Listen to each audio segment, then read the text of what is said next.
Thank you very much. I don't think it's lost on you that the reason that we're having so much of this struggle is that when we don't have factual data, or when one page of one gauge on the data dashboard doesn't match the other one, then we run into a trust deficit with the people. Once we finally get our stuff in one sock and we're actually telling them one number, once you have that trust deficit, then they look at you and say, well, how do we know these numbers are any more accurate than the other ones? So I'm not really telling you anything you don't already know, because what is your specialty again? Well, it's in health and medical. I had a background by chemical warfare, bioterrorism, yes. Okay, so this isn't lost on you that we've Right. got the messaging on this is absolutely critical. And right now we are, as a community, as a medical community here in Escambia County, it doesn't even, I'll point the finger at all of us. We are failing the people at properly telling them what's going on. And in doing so, we're creating an environment in which complete made-up stories take traction and become the reality.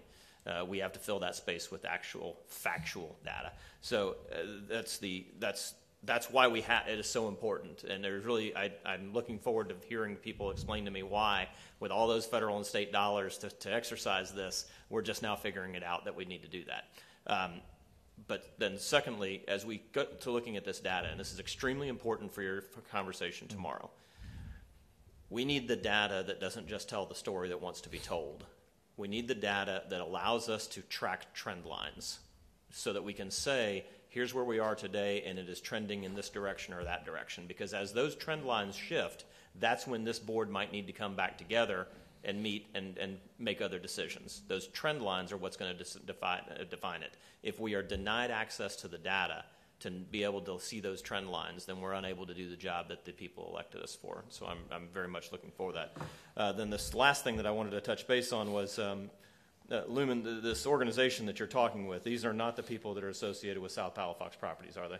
No, this is the state of Florida, Director Swearigan. Okay, because I know that the South Palafox Properties folks have been wanting to try to sell us a product that may or may not have been No, this is Florida. This is FDLE. Okay. This Has is real. Has absolutely nothing to do with any of those cats? No, it has nothing to do with those cats.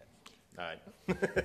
Thank you. I know that I know that they've been pounding on our doors quite a bit. Yeah. And it's just not, this is just not a time where again, we're talking about that trust deficit. I have absolutely no, I would. No, this is the state of Florida. Okay.